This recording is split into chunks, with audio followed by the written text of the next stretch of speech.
kita tetap melakukan pengairan telur-telur. Tapi untuk intervalnya biasanya saya 15 hari sampai 20 hari sekali. Dan pada saat situasi tertentu bisa dipercepat ataupun diperlambat tergantung keadaan di lahan kita masing-masing.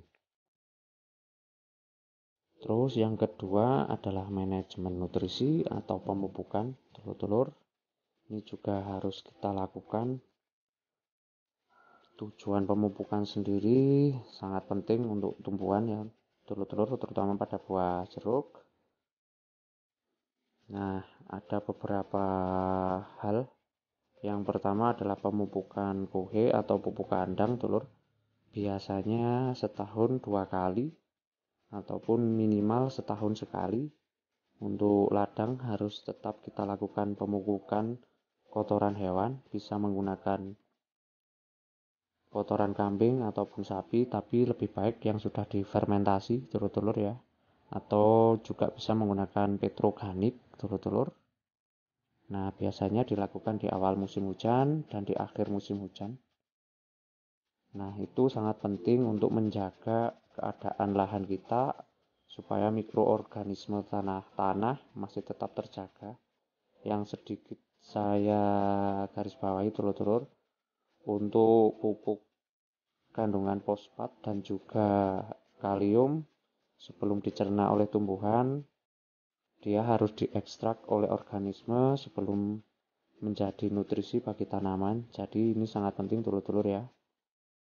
Terus yang kedua adalah pemberian kapur dolomit untuk menjaga agar tanah kita tetap dalam pH yang bagus.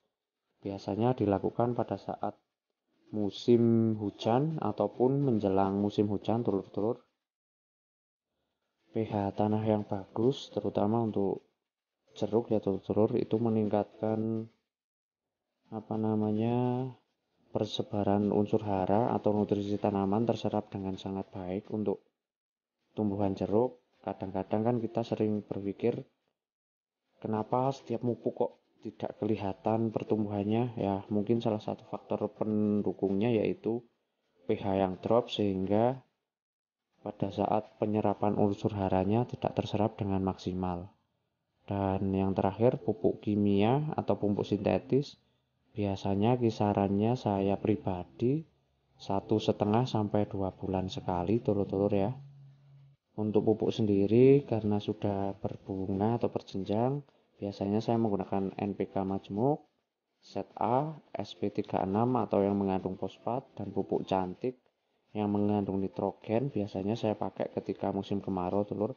Pada saat musim hujan seperti ini, saya lebih merekomendasikan penggunaan unsur fosfat dan juga kalium yang tinggi.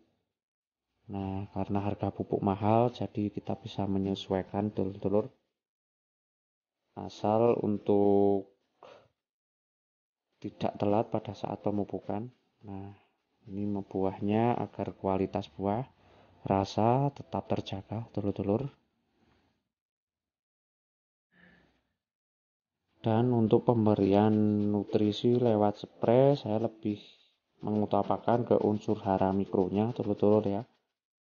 Bisa dilihat di video-video saya sebelumnya untuk pertumbuhan tunas, saya memakai apa. Untuk biasanya pribadi saya menggunakan MKP yang mengandung fosfat dan juga kalium yang tinggi. Untuk pembuahan untuk pembesaran buah, lebih tepatnya saya menggunakan kalium cair dan juga ZPT, kalsium. Itu juga sangat penting sekali-sekali kita lakukan telur-telur. Dan yang ketiga, yang terakhir adalah perawatan. Ini juga salah satu faktor pendukung yang saya kira penting untuk membuat pohon jeruk kita tetap berjenjang dan menghasilkan buah yang berkualitas telur-telur ya. Untuk interval penyemprotan sendiri yang sering saya katakan di video-video saya melakukan penyemprotan di interval 10 hari sekali telur-telur. Lebih dari itu bisa dilakukan ketika buah sudah sebesar bekel ya. Tapi untuk rutinitas atau konsisten biasanya saya di 10 hari sekali. Kurang dari itu juga sangat bagus telur-telur. Untuk pengalaman sendiri di daerah saya ketika pohon jeruk mulai berbunga sampai sebesar kelereng, di sini bahkan ada yang 5 hari sekali atau sampai seminggu satu kali telur-telur. Jadi ya bisa dilakukan menurut pribadi telur-telur sendiri. Yang terpenting kuncinya adalah konsistensi telur-telur. Untuk penyemprotan juga kita harus tepat guna penggunaan pestisida, tepat sasaran dan tepat waktu. Maksudnya penggunaan pestisida yang tepat, perollingan yang bagus agar hama di dalam kebun kita tidak kebal, tetap teratasi, dan juga kita bisa membuat kualitas buah benar-benar bagus agar setiap panen kita tetap menjadikan buah kita menjadi grade A atau minimal grade merah telur-telur ya. Dan yang terakhir, pembersihan gulma. Ini wajib kita lakukan telur-telur agar setiap pemberian pupuk ataupun nutrisi yang kita lakukan benar-benar terserap mandiri untuk jeruk kita, tidak berbagi dengan gulma. Dan salah satu pembersihan gulma yang saya lakukan adalah ketika tidak memiliki waktu, saya menggunakan herbisida kontak, tidak pernah menggunakan yang sistemik telur-telur ya. Dan yang terakhir yaitu pemangkasan telur-telur.